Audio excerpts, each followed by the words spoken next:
Алла тағала Аллахума анта Rabbi la ilaha anta khalaqtani деген дұғаны үйреткен. Пайғамбарымыз айтады, кімде-кім осы дұғаны кеш азанда оқыса, бірақ ақшам намаз кірмей, Әзірәйіл періште келіп жанын алып өліп қалса, ол адам жәннати адам болады. Жәннаттың егесі болады, әхли жәнна болады дейді.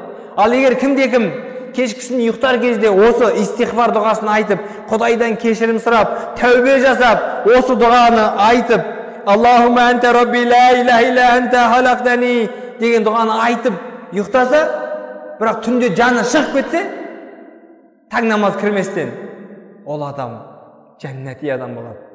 Жәннат, әхли жәнна болады деп Алланың елшісі саллаллаху алейхи уассалам айтқан екен. Демек, құрметті қадірлі жамағат, пайғамбарымыз саллаллаху алейхи уассалам бір нәрсе айтса, ол нәрсе өтірік емес. Ол шын ақиқат нәрсе.